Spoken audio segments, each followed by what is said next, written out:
Well, I'm going to end all this nonsense because, frankly, if a book is on the streets in Holland, available to Dutch people, containing names that Omid Scobie, the lickspittle scribe for the Duke and Duchess of Sussex, the man who you may remember denied they had any involvement in the last book, and so did Meghan. Do you remember? No, nothing to do with it. But then in court, many months after the book was published, under oath, she had to admit she had emailed her aides briefing notes for when they met Scobie. So she was one of his primary sources on that first book. Now again, we're being told she had nothing to do with this. And unbelievably damning allegations about two of the most famous people in the world, and I had nothing to do with it and didn't know how it got there, and nor did anybody else.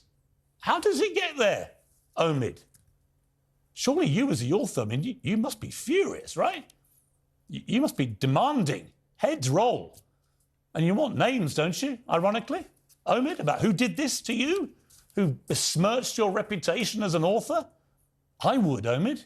I'd want to know right now, especially if I was trying to convince the world that I had nothing to do with it myself, and I'd never, ever put these names in writing, and maybe some lawyer had come along and told me not to. I mean, that couldn't possibly have happened because you've given us your word, and as I've established so far in this monologue, your word is your bond and should be taken as sacrosanct.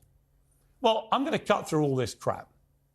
I'm going to tell you the names of the two senior royals who are named in that Dutch version of the book. Because frankly, if Dutch people wandering into a bookshop can pick it up and see these names, then you, British people here, who actually pay for the British royal family, you're entitled to know too.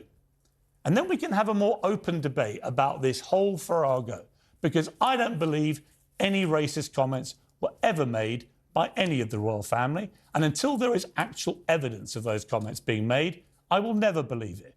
But now we can start the process of finding out if they ever got uttered, what the context was, and whether there was any racial intent at all. Like I say, I don't believe there was. The royals who are named in this book are King Charles and Catherine, Princess of Wales.